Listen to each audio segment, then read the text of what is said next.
Amnesty International says Somali authorities and the international community have repeatedly failed to protect thousands of people from drought-affected communities in southern Somalia. The rights group says this exposes the displaced to vulnerable and violations of their rights to food, water, family, health and life. It adds that despite this growing health crisis, Somalia has failed to fulfill its human rights obligations to guarantee the rights of drought-affected individuals by not increasing its allocation to the health budget. For more on this, we're now joined by David Ngira, Regional Economic, Social and Cultural Rights Researcher at Amnesty International. David, good evening. Thank you so much for your time. Really do appreciate it. How severely is the health budget of Somalia underfunded by? So Somalia is the seventh most climate vulnerable country in the world and continues to suffer impacts on health, food and water particularly. But despite this, Somalia's health budget is way below the recommended 15%. It's less than 5%. And this is worrying because the health needs are quite significant given the climate change context and particularly the drought context. But the budget for this year and the budget for last year don't seem to align to these kind of realities. Yeah. What is to be done about the water scarcity of Somalia coupled with what is a continued drought situation, which of course exacerbates the situation?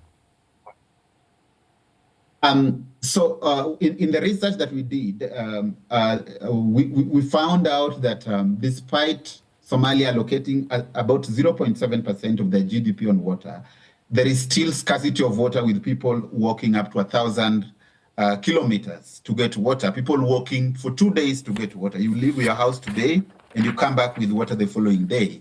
And because of this scarcity, people are forced to move from southern Somalia to internal displacement camps inside Somalia, IDP camps, or cross the border into the Dadaab refugee camp in Kenya, all in search of food or water. And the situation is worsened by insecurity because, as you know, southern Somalia has a high presence of Al-Shabaab, terrorist organization. And the armed group charges people to feed camels, to water camels or water animals, but also charges people to access the water for domestic use. Now, this water at the same time is very contaminated, and we found out that the cholera outbreak of 2022 could be traced to the use of contaminated water in southern Somalia, and this cholera outbreak led to thousands of deaths. And the situation was worsened by the fact that southern Somalia is poorly served by health services due to many years of conflict and underinvestment in health, which means that even when you make it to hospital, which are very few, there are either no medicines or you can't afford the cost or there is no doctor. So getting to hospital is of little value to you. And this means that many people often have to trek long distances to at least get some facilities that are functional, often run by NGOs, or cross the border into Kenya. And this continues to be a challenge for Somalia in terms of climate adaptation. Yeah, of course, Somalia needs regional support if they're going to be able to provide any of these services at a very basic level. And of course, that also includes taking hold of what is clearly a security crisis in Somalia led by Al-Shabaab. How's the region and the international community responding to this? The response is quite poor. From their nationally determined contribution, Somalia needs about $600 million a year to adapt to climate change, which we believe is an under budget given the dire situation the country is in. But even this is not met. If you look at their budget for 2025, they got just about $200 million for health, agriculture and food security, health and water, which falls way below because this also includes like recurrent budgets and so on. Now, the challenge across the region has been inequity in adaptation financing.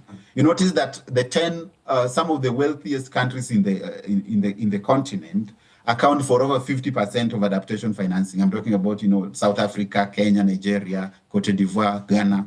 So those countries, Ethiopia and so on, constitute about over 50% of adaptation financing. Now, the poorest countries, which also suffer the highest climate shocks, account for just about the 13 poorest, and the 13 that suffer the highest climate shocks account for just about 18% of adaptation financing. So before we even talk about internationally, adaptation financing in Africa is quite limited. Now, the other challenge is that a lot of adaptation financing that comes to the African continent comes in terms of loans. And you know, countries, wealthy countries are generally unwilling to give money to poorer countries or have higher interest rates for them. So what we are saying at Amnesty is we want climate finance in terms of grants. We do not want climate finance in Africa in terms of loans, because this just overburden these countries in terms of debt.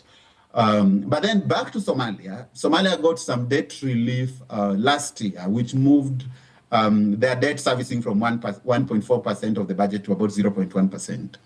But then this did not translate to increased investment in health, which we find to be a challenge. So in fact, it translated into a reduction in health budget from 8 to 4%. So then again, African governments, even as we push for the international community to give more money to African governments in terms of grants and not loans, we need to ensure that this money goes into investment in social services to ensure that we caution African people against the extreme weather events like droughts and floods. Yeah.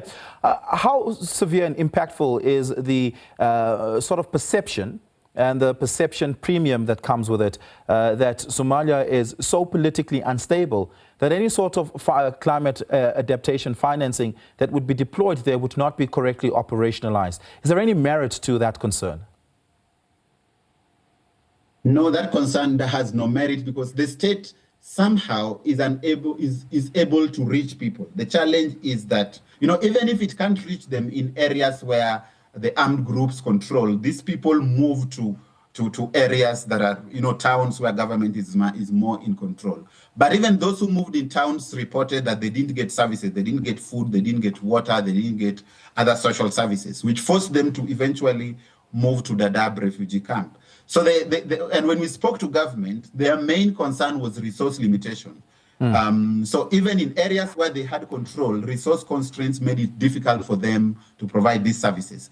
The humanitarian actors also pointed out that whereas they could deliver services to people, they could access some people, limited financial access made it difficult for them to provide the necessary services to these people. So the central problem is resource limitation. The access issue can be resolved because a lot of these people move out anyway when drought worsens. Yeah. David, thank you so much for your time. Really do appreciate it. David Ngira is the Regional Economic, Social and Cultural Rights Researcher at Amnesty International.